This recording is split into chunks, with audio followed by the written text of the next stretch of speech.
Hello, नमस्कार. कसे आहात सगळे? मस्त आहात ना? आशा करते तुम्ही सगळे आनंदात असाल. तुम्हा सर्वांचं अगदी मनापासून स्वागत आहे आपल्या चॅनलवरच्या आजच्या या व्हिडिओमध्ये. काल लाँग व्हिडिओ काही आलेला नव्हता, कारण माझ्याकडे व्हिडिओ काही शूट होता नाही. त्यामुळे लाँग व्हिडिओ काही मला तुमच्यासोबत शेअर करता आला नाही. फक्त एक शॉर्ट व्हिडिओ मी तुमच्यासोबत शेअर केलेला होता, जो की मी आधीच शूट करून ठेवलेला होता. तोच एक शॉर्ट व्हिडिओ मी काल तुमच्यासोबत शेअर केला. बाकी लाँग व्हिडिओ काही आलेला नव्हता. असो बघा, आजचा जो व्हिडिओ आहे तो आहे रविवारच्या सायंकाळचा व्हिडिओ. म्हणजे सायंकाळपासून मी केली आहे व्हिडिओला सुरुवात. दुसऱ्या दिवशी बघा, सोमवार म्हणजे रविवारचा व्हिडिओ आहे हा. सोमवारच्या देवपूजेची जी तयारी आहे ती बघा अशा प्रकारे ना मी आदल्याच दिवशी करून ठेवते. म्हणजे जे काही फुलं वगैरे आपल्याला लागतात ते फुलं वगैरे घेऊन येते. आणि आता बघा, सध्या ना थंडीच्या दिवसांमध्ये फुलं ना इतके छान येतात, मस्त छान. त्यांची जी साईज आहे तीसुद्धा मस्त मोठी साईज येते आणि फुलंसुद्धा बऱ्यापैकी रेटला मिळतात. नाहीतर बघा, पावसाळ्यामध्ये किंवा मग उन्हाळ्यामध्ये म्हणजे अगदी असे कमी फुलं मिळतात आणि खूप महाग असतात. त्याच्या तुलनेमध्ये हिवाळ्यामध्ये ना खूप छान असे फुलं मिळतात आणि अगदी असे ना फ्रेश फुलं असतात. आणि देवपूजा जेव्हा आपण करतो बघा, सायंकाळपर्यंत ना फुलं अगदी जसेच्या तसे राहतात, अगदी म्हणजे बिलकुल असे कोमेजत नाहीत. बघा, सगळे जे फुलं वगैरे होते ते मी ना फ्रीजला ठेवले. म्हणजे ते 8 दिवस चांगले असे व्यवस्थित चालतात. अशा प्रकारे ना पेपरमध्ये, डब्यामध्ये रॅप करून ठेवायचे, त्यामध्ये पेपर टाकायचं. मस्त छान असे ना 8 दिवस ते फुलं आपल्याला चालतात. त्यानंतर मग ना इथे म्हणजे स्वयंपाकाची तयारी माझी चालू आहे. आज सायंकाळच्या वेळेला ना आलूचे पराठे मी बनवणार आहे. किट्टूची डिमांड होती आलूच्या पराठ्याची. रविवारी तसा ना सकाळच्या वेळेला आमच्या इथे नाश्ता बनतो. म्हणजे आठवडाभर घाईघाईमध्ये टिफिन असते, त्यामुळे मग आठवडाभर काही नाश्ता बनत नाही. पण रविवारी सकाळच्या वेळेला ना नाश्ता कंपल्सरी असतो. पण आज सकाळी नाश्ता काही बनलेला नव्हता. त्याचं कारण असं की शनिवारच्या रात्रीला मी ना मसाले भात बनवलेला. तोच मसाले भात बऱ्यापैकी वाचलेला होता. त्यामुळे मग त्यालाच मी गरम करून सगळ्यांना नाश्त्यामध्ये दिलं. पण किट्टूची फरमाईश होती आलूच्या पराठ्यांची. आता बघा, बऱ्याच वेळाना मी किट्टूची अशी फरमाईश असते, तशी फरमाईश असते असं तुम्हाला सांगत असते. आता बऱ्याच लोकांना वाटेल की किट्टूच्या फरमाईशवर सगळं काही बनते. किट्टू म्हणजे माझी लहान मुलगी आणि सानू म्हणजे माझी मोठी मुलगी. सानूला मसाले भात खूप आवडतो. त्यामुळे आठवड्यातून 15 दिवसातून एकदा तिच्यासाठी मसाले भात बनतो. आणि किट्टूचं काय ना काय असं जे आटरम सटरम काय काय असं चालू असतं. त्या गोष्टींची तिची फरमाईश असते. त्यामुळे मग तिच्यासाठी ते बनवून द्यावं लागतं. आणि ती लहान आहे, त्यामुळे मग बघा, तिच्या ज्या गोष्टी आहेत त्यांना ना आधी प्राधान्य द्यावं लागतं. तिच्याच फरमाईशवर बघा, इथे मी ना आलूचे जे पराठे आहेत ते बनवायला घेतले. त्यासाठी ना आलू इथे बॉईल करून घेतले. आणि बघा, जेव्हा आपण आलूच्या पराठ्यासाठी आलू बॉईल करतो त्यावेळेला बघा, कुकरमध्ये ना पाणी घालायचं. आणि जे आलू आहेत ना त्यामध्ये पाणी अजिबात टाकायचं नाही. त्यांना फक्त पाण्याने धुवून ओलं करून घ्यायचं. एक भांडं घ्यायचं आणि त्यामध्ये फक्त आलू टाकायचे, त्यामध्ये अजिबात पाणी टाकायचं नाही. त्याने बघा, आलूचे पराठे ना इतके छान बनतात आणि अजिबात चिकटत नाहीत. समोर तुम्हाला मी दाखवणार की किती अगदी असं सुकं ते मिश्रण तयार होतं. आणि आज बघा, गॅस ओठ्यावरचा पसारा मी तुम्हाला दाखवते. लिंबूचं लोणचं मी बनवलेलं. इथे समोर जे कढईमध्ये तुम्हाला दिसत असेल ते लिंबूचं लोणचं आहे. आज 2 प्रकारच्या लिंबूच्या लोणच्याची तयारी मी केलेली. एक बनलेलं आणि एक अंडर प्रोसेस आहे. त्यांचीसुद्धा रेसिपी लवकरच मी तुमच्यासोबत शेअर करणार आहे. 2 प्रकारच्या लोणच्याचे भांडेसुद्धा खूप सिंकमध्ये पडलेले आणि किट्टू इथे अभ्यासाला माझ्याजवळ बसलेली. तशी बघा, संडेला ना ती अभ्यास अजिबात करत नाही, पण आज दिवसभर तिचं मित्रमैत्रिणींसोबत खेळणं झालं. त्यामुळे घरचा जो वर्क असतो तो पेंडिंग राहिलेला होता तिचा. घरच्या वर्कमध्ये बघा, तिला ना 2 पेज रायटिंग, 2 पेज रीडिंग आणि थोडंसं मल्टिप्लिकेशन, थोडंसं डिव्हिजन, असं काय काय तिला ना आम्ही लोक देत असतो.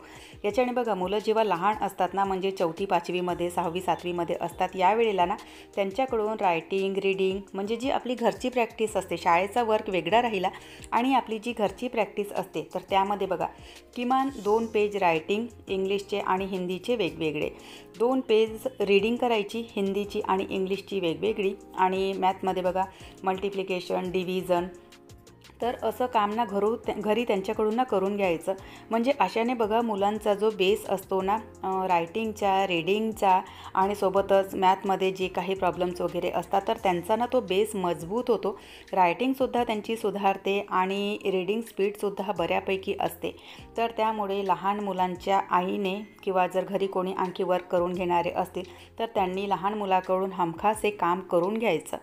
तर बघा तिचं ना इथे म्हणजे तिचा अभ्याससुद्धा चालू आहे आणि काय काय अशी बडबडसुद्धा चालू असते.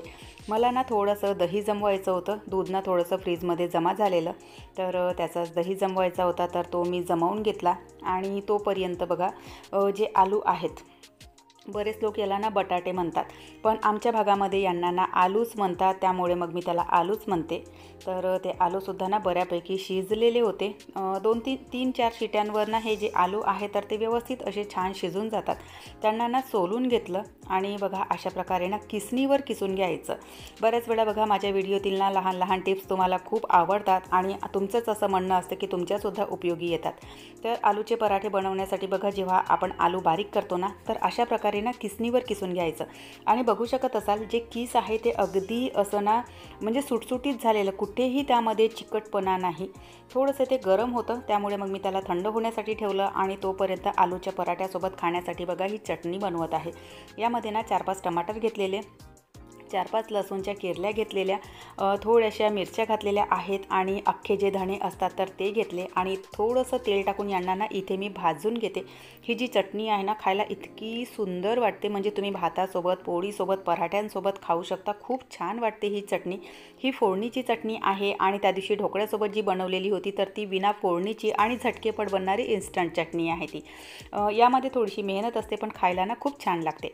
तर यामध्ये बघा थोडंसं जिरं आणि थोडंसं सांबार घातलं आणि ते थंड होण्यासाठी मी ठेवलेलं. आलूचा जो किस आहे तर तो बऱ्यापैकी थंड झालेला होता, तर त्यामध्ये रिक्वायर्ड जे साहित्य आहे तर ते घालते.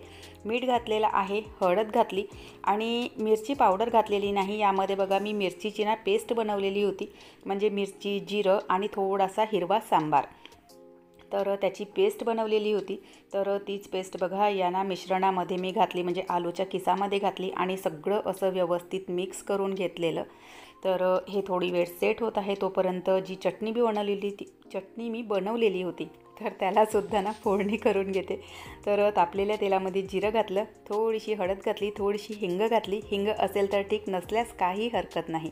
आणि त्यानंतर जी जाडसर बारीक चटणी मी वाटलेली होती तर ती यामध्ये ओतलेली, मीठ घातलं आणि चटणी जी आहे तर ती थोडी वेळ ना शिजवून घेते, म्हणजे त्याचं पाणी आटलं की जी चटणी आहे तर ती तयार झालेली. आलूच्या पराठ्यांसाठी पीठ मी आधीच भिजवून ठेवलेलं होतं. त्यामध्ये मीठ टाकलं होतं, थोडीशी हळद आणि थोडासा ओवा घातला होता आणि अगदी नॉर्मल आपण पोळीसाठी जे पीठ भिजवतो तर तशा प्रकारचं पीठ भिजवून त्याला सेट होण्यासाठी ठेवलेलं. तर अशा प्रकारे बघा जे म्हणजे पराठ्यांचं जे मिश्रण आहे आणि पराठ्यांचं जे पीठ आहे तर ते म्हणजे बऱ्यापैकी सेट झालं होतं. तर त्यांना बघा अशा पद्धतीने पराठे इथे मी लाटून घेतले आणि बघू शकत असाल अगदी झटकेपट असे हे पराठे बनतात. मिश्रण ना सुटसुटीत होतं, त्यामुळे पराठे कुठेही अजिबात चिटकत नाही आणि छान असे बनतात. तर इथे पराठे जे आहेत तर ते मी बनवून घेत आहे. आणि खरंच सांगते बघा, ज्या वेळेला ना आपण आलू अगदी सुखे असे बॉईल करून घेतो ना त्यावेळेला अजिबात ते चिटकत नाहीत. तर छान असे पराठे जे आहे ते माझे बनवणं चालू आहे. आणि आमच्या शेजाऱ्यांचं एक भांडं माझ्याकडे होतं, तर तेच त्यांचं भांडं वापस करायचं होतं मला. तर त्यामध्येच बघा त्यांना ना आलूचे जे पराठे आहेत आणि चटणी आणि आत्ताच मी ना थोड्या वेळाच्या आधी जो मुरब्बा बनवलेला होता तर तोच मुरब्बा मी किट्टूच्या हाताने त्यांच्या इथे म्हणजे भांड्यासोबत हे जे बनवलेलं साहित्य आहे तर ते पाठवलेलं. आणि त्यानंतर मग आमच्या घरच्यांसाठी जे पराठे आहेत तर ते बनवणं चालू आहे. तर अशा प्रकारे बघा जे पराठे आहेत तर ते मस्त असे छान मी इथे बनवून घेत आहे. सगळ्यांचं जेवणं खाणं आटोपलं आणि त्यानंतर मग रात्रीची माझी ना गॅस ओट्याची क्लिनिंग चालू आहे. जे काही वाचलेलं साहित्य होतं तर ते लहान भांड्यांमध्ये काढलं आणि गॅस ओटा पुसून घेते. कारण बघा रात्रीच्या वेळेला जर आपण गॅस ओटा खरकटा ठेवला ना तर त्यामध्ये झुरळ, मुंग्या असे काय काय सगळे तिथे येतात. तर त्यामुळे रात्रीच्या वेळेला ना गॅस ओटा सगळा असा स्वच्छ करून घ्यायचा, गॅस वगैरे सगळा स्वच्छ करून घ्यायचा. आणि बऱ्याच वेळा मी तुम्हाला सांगत असते की थोडंसं जरी काही नाश्त्याचा प्रकार बनवला किंवा काही बनवलं तर भांड्यांचा ना इतका ढिगारा लागतो. आणि आज तर 2 प्रकारचं लोणचं आणि त्यानंतर मग आलूचे पराठे, तर असे काय काय बनलेले, तर त्यामुळे भांडे ना इतके सगळे जमा झाले. तर खूप सारे भांडे जेव्हा सिंकला घासायचे असतात त्यावेळेला बघा, भांडे घासणं म्हणजे सोपं कसं करायचं. तर बघा, आधी ना सगळे जे भांडे आहेत ना ते नळाखाली विसळून घ्यायचे. सगळे चिल्लर भांडे एका कोपरमध्ये म्हणा किंवा एखाद मोठ्या भांड्यामध्ये ठेवायचे. ताटं एकामध्ये फसवून ठेवायचे आणि मोठे भांडे एक साईडला ठेवायचे. त्यानंतर जेही मोठे भांडे आहेत, कुकर आहेत, गंज आहेत, वाटे आहेत, तर ते आधी घासून घ्यायचे आणि त्यांना धुवून वेगळं करून घ्यायचं. म्हणजे बघा, किती सारा भांड्यांचा जो पसारा आहे ना तो मोठ्या भांड्यांचाच दिसतो. तर त्यामध्ये सगळे हे मोठे भांडे आपण आधी घासून घेतले ना तर अर्धं टेन्शन आपलं त्यामध्येच हलकं होतं. तर सगळे भांडे मी घासून घेतले आणि त्यानंतर उद्याचा सोमवार होता. तर त्यासाठी बघा, देवपूजेची ना बरीचशी तयारी, म्हणजे देवपूजेचे जे काही भांडे वगैरे आहेत तर ते सुद्धा मी रात्री स्वच्छ करून घेते, कारण दुसऱ्या दिवशी ना मग खूप धावपळ होते. त्यामुळे तर सगळे देवपूजेचे जे भांडे होते तर ते सुद्धा स्वच्छ करून घेतले, म्हणजे दुसऱ्या दिवशी ना यातलाच बघा बराचसा जो वेळ आहे आपला तर तो ना वाचून जातो. तर त्यामुळे देवपूजेचे भांडे ना मी रविवारच्या रात्रीला स्वच्छ करून ठेवते आणि आठवड्यातून 2 वेळा देवपूजेचे भांडे मी स्वच्छ करते, रविवारला आणि बुधवार किंवा गुरुवारला. तर अशा प्रकारे सगळे भांडे स्वच्छ करून घेतले. देवपूजेचे भांडे नुसते घासून होत नाही, त्यांना पुसूनसुद्धा ठेवावं लागतं. तर चला, माझं आजचं जे काम आहे तर ते इथेच संपलं. आशा करते व्हिडिओ तुम्हाला आवडला असेल. व्हिडिओ कुठे जरी आवडला असेल तर लाईक करा, चॅनलवर पहिल्यांदा आले असाल तर सबस्क्राईब करा, बेलायकॉनसुद्धा क्लिक करा. व्हिडिओ कसे वाटतात ते सुद्धा कमेंट करून सांगत चला. तर चला, आपण भेटूयात नंतरच्या व्हिडिओसोबत. तोपर्यंत सगळ्यांना बाय, सगळ्यांना धन्यवाद. हर हर महादेव.